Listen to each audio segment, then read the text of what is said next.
pieces from 70s, 80s. Most of them from 70s and 80s, and you can see it. They've never been worn before, but they're definitely old, and there's a very old school vibe to them. They're heavy. I just held one of your things. They're heavy.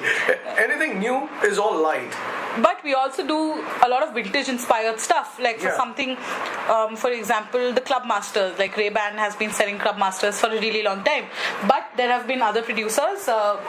Ray-Ban is the biggest. I mean, they are the biggest in the eyewear industry, but there have been other people who've done a lot of vintage Club Masters. So, I mean, not everyone can afford a Club Master like some 8,000-10,000, right? So we pick up other pieces which are vintage inspired, sort of slightly cheaper, but then again, they have, I mean, it's the same look. Mm-hmm. So people can pick up those as well. But you guys are not just doing glasses. You guys are doing a lot of other things. Yeah. On a whim, I started accessories. Pratish thought I was crazy. He's just like, no, listen, this is not your, like, you don't have to wear all of this. You know that, right? You're selling this. I'm like, yeah, I know. So, but yeah, we started accessories. We have some really funky neck pieces. We have vintage metal matchbox covers. Yeah. That is something that I really, really like. I remember. He's recording right now. This is vintage matchbox. Yeah, matchbox cover. Matchbox cover. I remember when I found this, I took it home, I showed it to my dad, and he's like, when I was young, when he was like some 17, 18, he's like, I would keep my matchboxes in these. Yeah. And use it. So then I got an idea of how, like, authenticity also matters, right? So when my father told me he had used these, and these are not made up pieces, these are genuinely old. You can see it. You can see the wear and tear big time. So then I thought, yeah, why not? And it's like a very interesting thing to have, because people are usually using lighters. Yeah. But this is just old school. I initially thought this was a money clip. Yeah. Yeah. I'm uneducated. It's okay.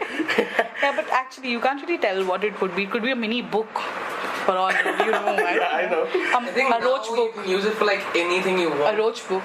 Yeah. A roach book. Yeah, a roach book cover. Yeah.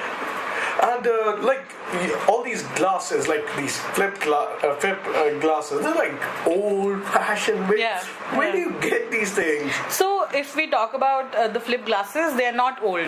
These are vintage-inspired pieces. Okay. Yeah. So we get them from all across the country. All across. I mean, but these are mostly made in India. They could be made anywhere. Like we recently. On another whim, I got contact lens cases. Yeah, I saw those in the Starbucks one. Yeah, I found a Starbucks one which comes from US. So that piece is from US. There's another one which has a tiny little popsicle on it. That comes from Korea, I think, yeah.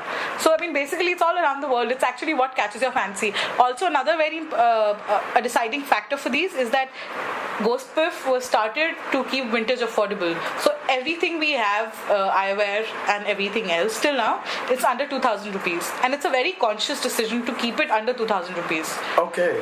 I mean, our accessories start at 350, 550, 750-ish. Eyewear starts at about 1150. 1150 goes up to 2,000. But we've made a conscious effort to keep everything under, I mean, not across the 2,000 barrier, because then, I mean, it sort of defeats the point of having affordable vintage. So how do you manage with the logistics? Like, I bet people...